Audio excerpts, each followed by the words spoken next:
ಯಾರಾದ್ರೂ ಕ್ರಮ ಕೈಗೊಳ್ಳಬೇಕಾಗಿತ್ತು, at least solve ಮಾಡುವಂತ ಕೆಲಸವನ್ನಾದ್ರೂ ಮಾಡ್ಬೇಕಾಯ್ತು. ಮತ್ತೊಂದು ದುರಂತ ನೋಡಿ ಸರ್ ಅಶೋಕ್ ಸರ್, ಮುತ್ತಪ್ಪ ರೈ ಅವರ ಫ್ಯಾಮಿಲಿಲಿ ಮೊನ್ನೆ ರಿಕ್ಕಿ ರೈ ವಿಚಾರಕ್ಕೆ ಸಂಬಂಧಪಟ್ಟಂತೆ ನೋಡಿ, ಅದು ಫ್ಯಾಮಿಲಿ ಡಿಸ್ಪ್ಯೂಟ್, ಅದು ಆಸ್ತಿ ವಿಚಾರಕ್ಕೆ ಸಂಬಂಧಪಟ್ಟಂತೆ ಆಗಿದ್ದಂತ ಒಂದು ಶೂಟ್ಔಟ್.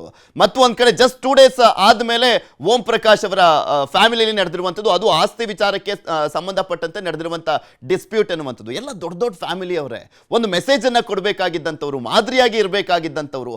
ಆದ್ರೆ ಆಸ್ತಿ ವಿಚಾರ ಅನ್ನುವಂಥದ್ದು ಎಂತ ಲೆವೆಲ್ಗೆ ತೆಗೆದುಕೊಂಡು ಹೋಗುತ್ತೆ ಅನ್ನುವಂಥದ್ದು ಸಾರ್ವಜನಿಕರಿಗೆ ಒಂಥರ ಶಾಕಿಂಗ್ ನ್ಯೂಸ್ ಮತ್ತೆ ಆಶ್ಚರ್ಯ ಅಂತ ಕೂಡ ಅನ್ಸುತ್ತಿದ್ದು.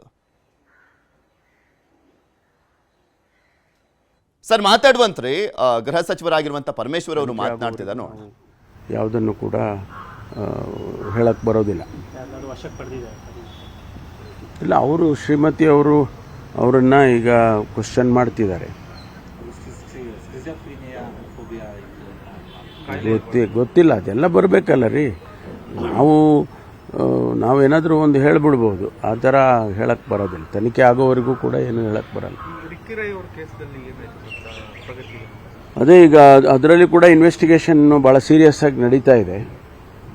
ಅಲ್ಲಿ ಯಾವ ರೀತಿ ಫೈರ್ ಆರ್ಮ್ ಯಾವುದು ಯೂಸ್ ಮಾಡಿದ್ರು, ಆಮೇಲೆ ಅದಕ್ಕೇನಾದರೂ ಕುರುಹುಗಳೇನಾದರೂ ಸಿಗುತ್ತಾ ಏನು ಅಂತೇಳಿ ಕೊನೆಯದಾಗಿ ಮಾತನಾಡೋಣ.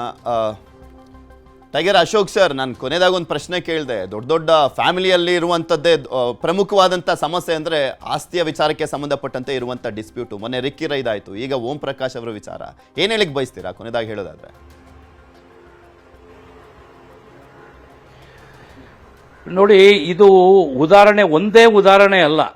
PG ಮನೆಯಲ್ಲಿ ಏನಾಗಿದೆ ಆಸ್ತಿ ವಿಚಾರ, ಇದು ಒಂದೇ ಅಲ್ಲ, ಸಾಕಷ್ಟು ಕುಟುಂಬಗಳಲ್ಲಿ ನಡೀತಾ ಇದೆ. ಸಾಕಷ್ಟು ಕುಟುಂಬಗಳಲ್ಲಿ ನಡೀತಾ ಇದೆ. ಇತ್ತೀಚೆಗೆ ನೀವು 1 ವರ್ಷದ ಹಿಂದೆ ಒಬ್ರು ಪೊಲೀಸ್ ಅಧಿಕಾರಿ SP ರ್ಯಾಂಕ್ನವ್ರನ್ನ ಮನೆಯಿಂದ ಹೊರಗಡೆ ತಳ್ಳಿಬಿಟ್ಟಿದ್ರು ಮಕ್ಕಳು ಆಸ್ತಿ ವಿಚಾರದಲ್ಲಿ. ಅದರಿಂದ ಈ ಆಸ್ತಿ ಮಾಡೋದು ಅಷ್ಟೇ ಡೇಂಜರ್ ಅನಿಸ್ತಾ ಇದೆ ನನಗೆ ಈಗ. ಆಮೇಲೆ ಎಷ್ಟು ಬೇಕಷ್ಟು ಅಷ್ಟನ್ನ ಸರಿಯಾಗಿ ಅವರು ಇದು ಮಾಡ್ಕೋಬೇಕಾಗಿತ್ತು. ಈ DG ನೋಡಿ IPS ಮಾಡಿದ್ದಾರೆ, ಅವರು ಸಾಮಾನ್ಯ ಹುದ್ದೆ ಅಲ್ಲ, ಅತ್ಯುನ್ನತ ಹುದ್ದೆ. IAS IPS IFS ಅಲ್ಲ, ನಮ್ಮ ಬ್ಯೂರೋಕ್ರಾಟ್ಸ್ ಹೈಯೆಸ್ಟ್ ಪೋಸ್ಟು. ಅಂಥವ್ರು ಫೇಲ್ಯೂರ್ ಆಗಿರೋದು ನೋಡಿದಾಗ ನನಗೆ ಆಶ್ಚರ್ಯ ಆಗುತ್ತೆ. ನಮ್ಮ ಕೆಳದರ್ಜೆ ಅಧಿಕಾರಿ ಆಫೀಸರ್ಸ್ ಕೆಲವರು ಎಷ್ಟು ಚೆನ್ನಾಗಿ ಪ್ಲಾನ್ ಮಾಡ್ಕೊಂಡಿದ್ದಾರೆ ಜೀವನನ. ಇದು ಒಂದು ದೊಡ್ಡ ಉದಾಹರಣೆ ಸಮಾಜಕ್ಕೆ ಮತ್ತು ಇಲಾಖೆಗೂ ಅಷ್ಟೇ. ನನ್ನ ಪ್ರಕಾರ ಇದನ್ನ ಬಹಳ ಸೀರಿಯಸ್ ಆಗಿ ತಗೊಳ್ಬೇಕು ಎಲ್ಲ ಅಧಿಕಾರಿಗಳು ಅಂತ ಅನ್ಸುತ್ತೆ ನನಗೆ.